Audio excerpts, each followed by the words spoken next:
आपने pen testing field को choose किया है तो आपकी थिंकिंग पावर और एबिलिटी बहुत ही अच्छी होगी। कंप्लीट रोड मैप के बारे में बात करेंगे हम पेन टेस्टिंग फील्ड में।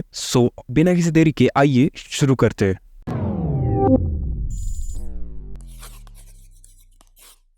तो सबसे पहले तो मैं बता देता हूँ, इस साइबर सिक्योरिटी फील्ड में मोस्ट ऑफ द टाइम हमें कोई भी बैकग्राउंड की ज़रूरत नहीं पड़ती। लेकिन as a for my perspective मैं कहना चाहूँगा कि अगर आपके पास कोई CS रिलेटेड डिग्रीज हो, जैसे BSc या फिर BTech, तो काफ़ी अच्छा होगा। आपको एक बैकग्राउंड बेस मिल जाएगा और जो कि उनमें कुछ सिलेबस होते हैं नेटवर्किंग और सिक्योरिटी से रिलेटेड, उस पर ज़्यादा फोकस करना। वैसे तो अगर आपके पास कोई भी ऐसा CS रिलेटेड या फिर फील्ड नहीं है तो ज़्यादा प्रॉब्लम की बात नहीं, आप कवर कर लोगे अगर आपने ये सोच ही लिया है तो। अब स्टार्ट करते हैं। सबसे पहले तो जो सब कहते हैं मैं भी वही कहना चाहूँगा, नेटवर्किंग और विंडोज़ के बेसिक्स क्लियर करो। ऑपरेटिंग सिस्टम्स क्या होते हैं और नेटवर्किंग फंडामेंटल्स जो भी प्रोटोकॉल्स है, क्योंकि आपको जब अटैक करोगे तब आपको ये पता रहना चाहिए पीछे पैकेट्स कैसे जा रहे हैं, प्रोटोकॉल्स क्या काम कर रही है इसके पीछे। तो बेसिक्स क्लियर कर लेना साइबर सिक्योरिटी से रिलेटेड, या फिर नेटवर्किंग जो भी सिस्टम रिलेटेड बेसिक्स होते हैं वो क्लियर कर लेना, ताकि आपको बाद में कोई भी इशू ना हो। बहुत लोग कहते हैं कि प्रोग्रामिंग स्किल इम्पॉर्टेंट नहीं है। आई होप इम्पॉर्टेंट भी नहीं है, लेकिन मैं नहीं चाहता कि आप किसी एक लेवल तक ही सोचते रहो। उसके बाद जब आप सोचोगे कि मुझे अब ये करना है, तो वहाँ पे आपको प्रोग्रामिंग बहुत लगेगा। आप जब साइबर सिक्योरिटी में एकदम डीप में जाते हो तब आपको प्रोग्रामिंग की ज़रूरत पड़ती है। तो आपको 1 से 2 लैंग्वेज तो आनी चाहिए, और साइबर सिक्योरिटी में मोस्ट ऑफ दी लोग प्रीफर करते हैं पाइथन को, कि ये स्क्रिप्टिंग लैंग्वेज है और बहुत ही यूज़फुल है हमारे साइबर सिक्योरिटी में।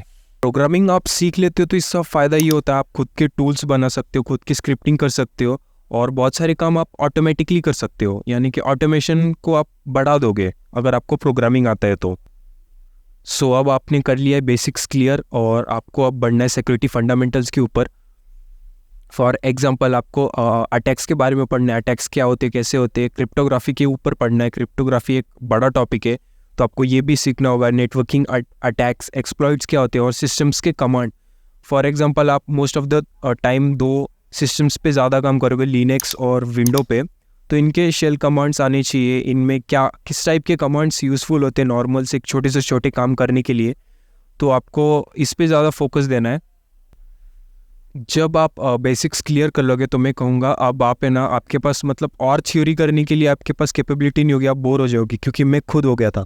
तो यहाँ पे मैं कहूँगा जो भी टूल्स होते हैं साइबर सिक्योरिटी के, उसमें मास्टर कर दो, एकदम पूरे हाथ बैठा लो उसमें। फॉर एग्जांपल इनमें टूल्स होते हैं मेटास्प्लॉइट हो गया, बर्ब हो गया, और वायरशार्क, एनमैप, ये तो सिर्फ टॉप टूल्स है, और भी टूल्स आते हैं।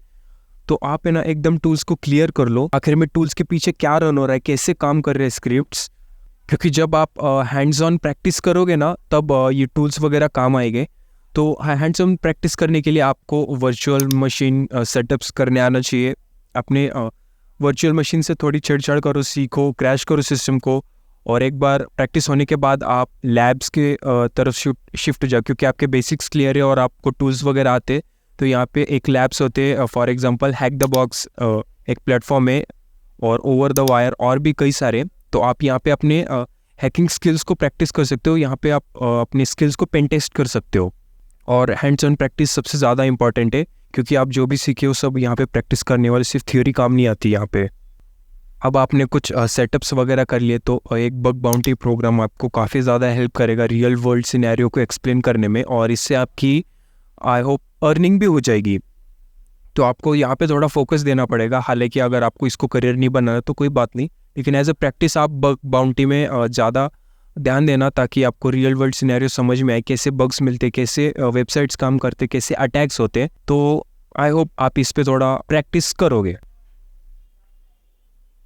और उसके बाद अगर आपका एक लेवल कंप्लीट हो गया, अब आपको लगता है हाँ अब आपने काफ़ी ज़्यादा लर्निंग कर लिए, तो यहाँ पे मैं कुछ सर्टिफिकेशन सजेस्ट करूँगा। उस खैर OSCP और CISSP तो काफ़ी ज़्यादा हाई लेवल सर्टिफिकेशन है, लेकिन अगर आप यहाँ तक नॉलेज गेन कर पाती हो तो आप ये दे देना। वरना आपके पास है EJPT, जो कि काफ़ी अच्छा है। इसकी प्राइसिंग लगभग CS से कम होती है, लेकिन इसमें ज़्यादा हैंड्स ऑन प्रैक्टिस नॉलेज मिलता है। CH सर्टिफाइड इथिकल हैकर जो कि सबको पता ही है, और कॉम्टिया जो कि सिक्योरिटी बेसिक्स को कंप्लीट करता है।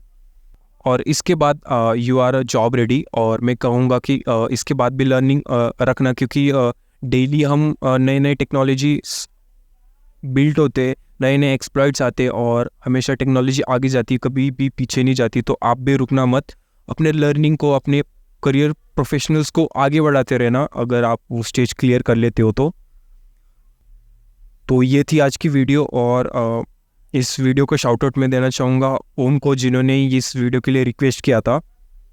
सो मुझे काफ़ी ज़्यादा अच्छा लगा, उन्होंने बहुत ही अच्छा रिस्पॉन्स दिया, तो मैंने उनके लिए ये वीडियो बनी। आई होप आप सभी को पसंद आई होगी। सो मिलते हैं नेक्स्ट वीडियो में, तब तक के लिए गुड बाय।